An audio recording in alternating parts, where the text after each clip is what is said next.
Ladies and gentlemen, family and friends, scholars and dignitaries, welcome to another episode. Welcome to my world.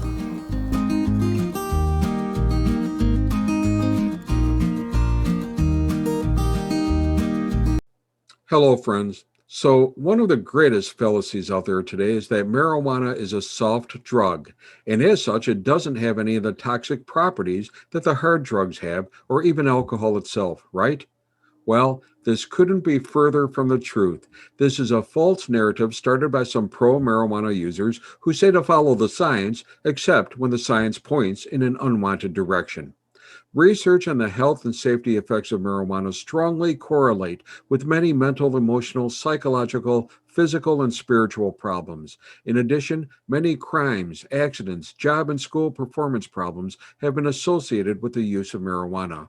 While not everyone that uses marijuana becomes drug dependent, the reality is that, as with alcohol and other drugs, marijuana use certainly can lead to profound, chronic, and progressive chemical dependency. Its use can be very serious, dangerous, and have a profound impact upon the quality of life for hundreds of thousands of Americans and their families. So, please stay with me for just a few minutes and let me explain. This is a short video, but one which will distinguish critical differences and show you that marijuana is just as harmful as any other substance, in fact, in some ways, even more so, both to the brain, the body, and the mind. First, it is a basic pharmacological principle that all drugs have effects, which are the primary intended actions, but also all drugs have side effects. These are the unintended effects.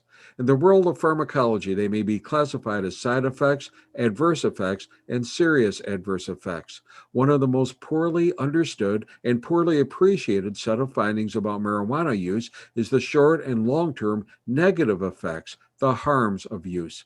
When people commonly dismiss them as non existent or negligible, they are discounting the very basic dynamics of drugs, especially including marijuana.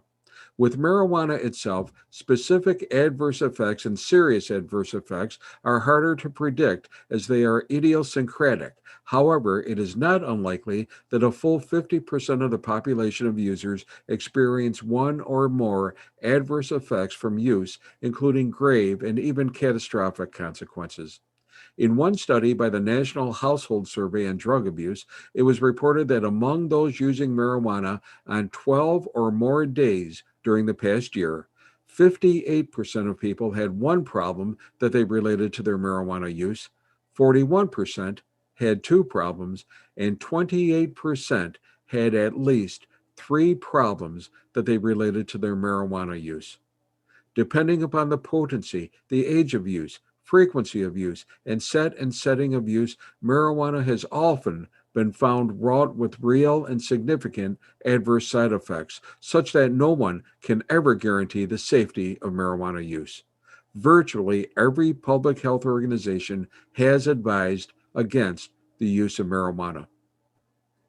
The American Medical Association said that cannabis was a dangerous drug, that it has an inherently high potential for abuse, that we should actively discourage use, and they recommended that people do not use marijuana.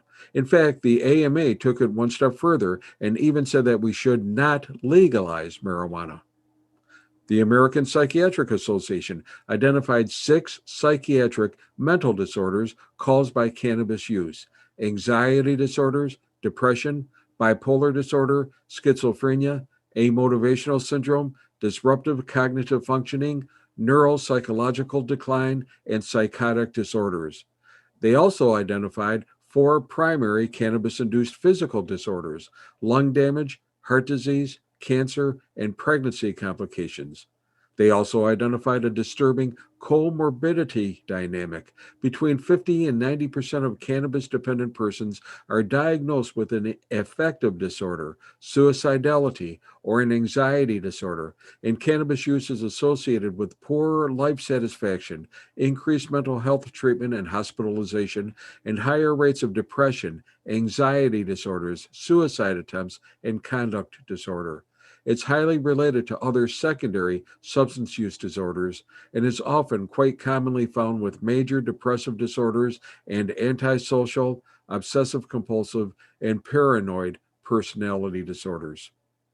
And even the U.S. Surgeon General, in his report on alcohol, drugs, and health, warned about the wide range of negative physical and mental effects of marijuana. And an article published in the international medical journal Lancet, Drug Harms in the UK, a multi criteria decision analysis, demonstrated that cannabis was the eighth most dangerous drug of 20 street drugs studied and had negative consequences both to self and others in 15 of the 16 criteria of harm studied.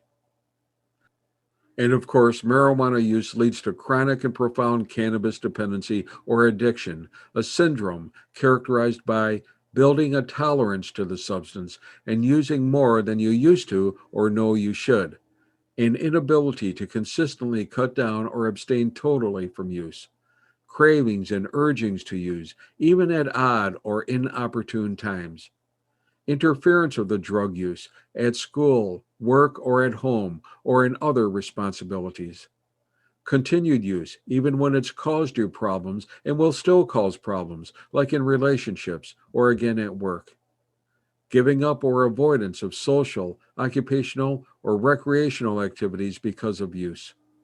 Continuing to use, even when you know you have a physical or psychological problem, like anxiety or paranoia, that could have been caused or made worse by the substance. And development of withdrawal syndromes, such as sleeping problems or anxiety, which seem to be temporarily relieved by taking more of the substance. And research now shows that from 9 to 30% of cannabis users can develop a serious, powerful, and chronic addiction to marijuana. This is not the marijuana of the 60s and 70s. This is high potency marijuana, which is very addictive. And can marijuana actually cause brain damage? Well, studies by Dr. Daniel Amen of the Amen Institute found that marijuana disrupts the flow of blood to the brain, resulting in pits and disruptions, and actual cellular damage and even cellular death. And this may be mild or severe. In his scans using a SPECT scanner, his findings show the decreased activity in the posterior temporal lobes bilaterally.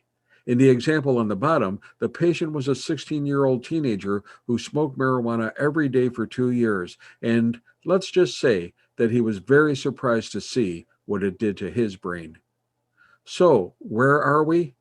Well, in Marijuana Medical Implications, the authors listed over 65 effects and side effects of marijuana, including both adverse physical effects and adverse neuropsychiatric effects.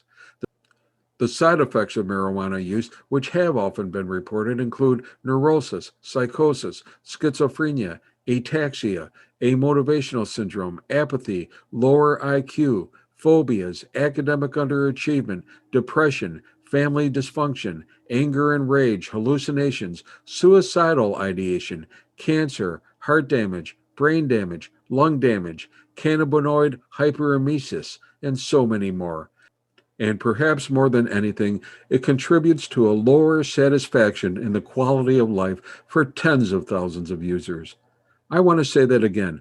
Marijuana users usually have a lower quality of life than they otherwise would. It's a fact. They are plagued with problems and long term just aren't happy. Hey, be safe, be well. Remember that marijuana is a powerful and addictive drug, and all drugs have side effects. And you're no exception to that rule. And may God bless.